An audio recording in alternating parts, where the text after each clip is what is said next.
بسم اللہ الرحمن الرحیم۔ السلام علیکم ورحمۃ اللہ وبرکاتہ۔ ناظرین، کیا آپ جانتے ہیں کہ چاند اور سورج کو بھی جہنم میں ڈالا جائے گا؟ اور ایسا کیوں کیا جائے گا؟ حضرت ابن عباس رضی اللہ تعالیٰ عنہ سے مروی ہے کہ انہوں نے فرمایا، جسے اس بارے میں شک ہو کہ میدان حشر شام میں برپا ہوگا، اسے یہ آیت مبارکہ تلاوت کر لینی چاہیے۔ رسول پاک صلی اللہ علیہ وآلہ وسلم نے انہیں اس دن فرمایا تھا کہ تم چلے جاؤ۔ انہوں نے عرض کیا، اے اللہ کے رسول صلی اللہ علیہ وآلہ وسلم، کہاں چلا جاؤں؟ تو آپ صلی اللہ علیہ وآلہ وسلم نے فرمایا، ارض محشر کی طرف۔ حضرت معاویہ بن حیدر رضی اللہ تعالیٰ عنہ سے روایت ہے کہ آپ صلی اللہ علیہ وآلہ وسلم نے ارشاد فرمایا کہ تم اس طرف جمع کیے جاؤ گے، اور آپ صلی اللہ علیہ وآلہ وسلم نے ملک شام کی طرف اشارہ فرمایا۔ حضرت سمرہ بن جندب رضی اللہ تعالیٰ عنہ سے روایت ہے کہ نبی کریم صلی اللہ علیہ وآلہ وسلم نے فرمایا، تم بیت المقدس کی طرف محشور ہوگے اور پھر تم قیامت پہ جمع ہوگے۔ حضرت وہب منبع رحمۃ اللہ علیہ فرماتے ہیں کہ اللہ تعالیٰ نے بیت المقدس سے فرمایا تھا کہ میں تجھ پر اپنا عرش رکھوں گا اور تیری طرف اپنی مخلوق کو محشور کروں گا، اور تیرے پاس داؤد علیہ السلام سوار ہو کر آئیں گے۔ قیامت کے دن ایک منادی ندا کرے گا جسے سب مخلوقات سنیں گی۔ وہ کہے گا، ہر قوم جو خدا کو چھوڑ کر جن معبودوں کی عبادت کرتی تھی ان کے ساتھ ہو جائے۔ چنانچہ ہر شخص کے سامنے اس کے معبود کی صورت بنا دی جائے گی جس کی وہ عبادت کیا کرتا تھا۔ ایک فرشتہ کی شکل حضرت عزیز علیہ السلام جیسی اور ایک فرشتہ کی شکل حضرت عیسیٰ ابن مریم علیہ السلام جیسی بنا دی جائے گی۔ چنانچہ یہودی اور عیسائی ان دونوں کے پیچھے چل پڑیں گے، پھر یہ معبود انہیں جہنم کی طرف لے جائیں گے۔ پھر کوئی نہیں بچے گا، صرف مومن رہ جائیں گے۔ البتہ مومنین میں کچھ منافق بھی ہوں گے۔ اللہ تعالیٰ ان کے سامنے جس حالت میں چاہیں گے ظہور کریں گے اور فرمائیں گے، اے لوگو، سب لوگ چلے گئے، تم بھی اپنے خدا کے ساتھ چلے جاؤ جس کی تم عبادت کرتے تھے۔ وہ عرض کریں گے کہ خدا کی قسم، اللہ کے سوا ہمارا کوئی معبود نہیں، ہم غیر اللہ کی عبادت نہیں کرتے تھے۔ پھر اللہ تعالیٰ مومنین پر اپنی عظمت کی تجلی فرمائیں گے جس سے وہ پہچان لیں گے کہ وہی ان کا رب ہے۔ مومنین یہ دیکھ کر سجدہ ریز ہو جائیں گے، جبکہ منافقین گدی کے بل جا گریں گے، کیونکہ اللہ تعالیٰ ان کی پشتوں کو بیل کی سینگ کی طرح سخت کر دے گا۔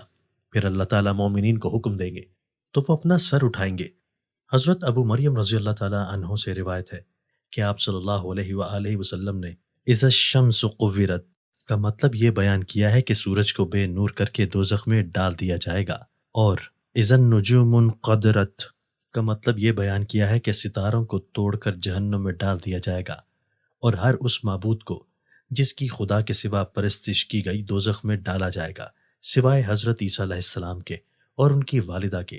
حضرت ابن عباس رضی اللہ تعالیٰ عنہ اذا الشمس قورت کی تفسیر میں فرماتے ہیں کہ اللہ تعالیٰ سورج، چاند، ستاروں کو قیامت کے دن سمندر میں پھینک کر ان کی روشنی کو مسخ کر دیں گے۔ پھر اللہ تعالیٰ مغرب کی طرف سے ہوائیں چلائیں گے جو سمندر کو بھڑکا کر آگ میں بدل دیں گی۔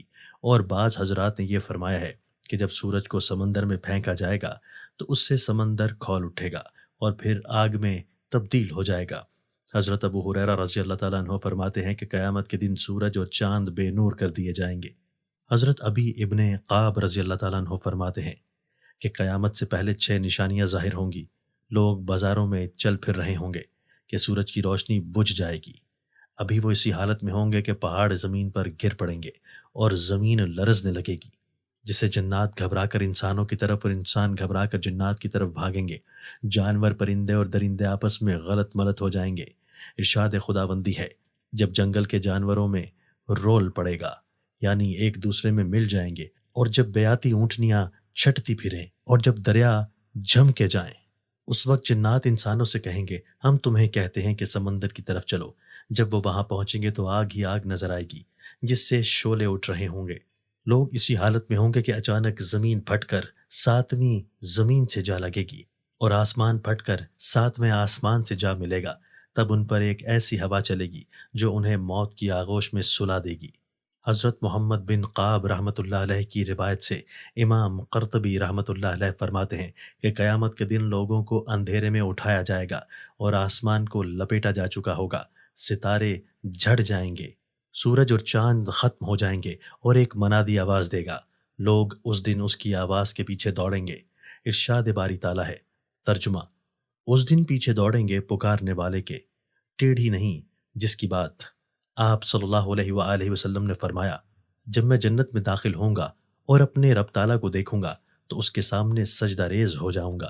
اللہ تعالیٰ مجھے اپنی تعریف اور بزرگی بیان کرنے کی ایسی اجازت دیں گے جو اپنی مخلوق میں سے کسی کو نہیں دی ہوگی۔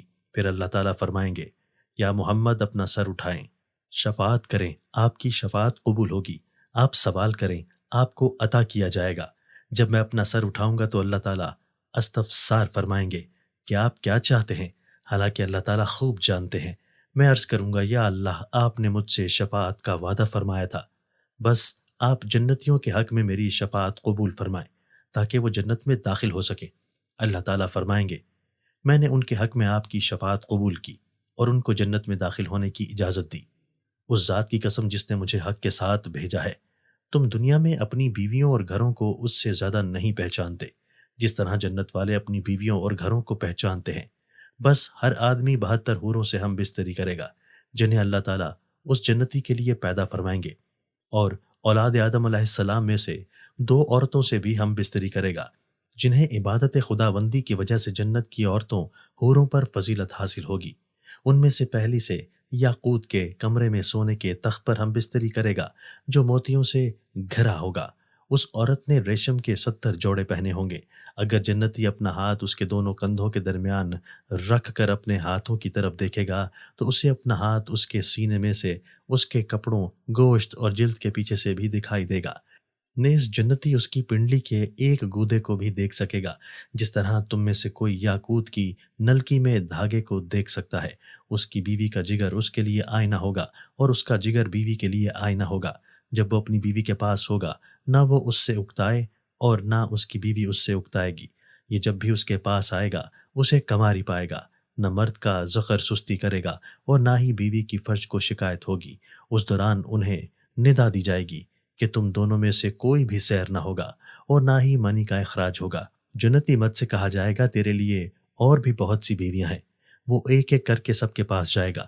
جس بیوی کے پاس بھی جائے گا وہ کہے گی، واللہ میں نے جنت میں کوئی تجھ سا حسین نہ دیکھا اور نہ تجھ سے زیادہ کسی کو محبوب بنایا، اور جہنم کے مستحق جہنم میں جائیں گے۔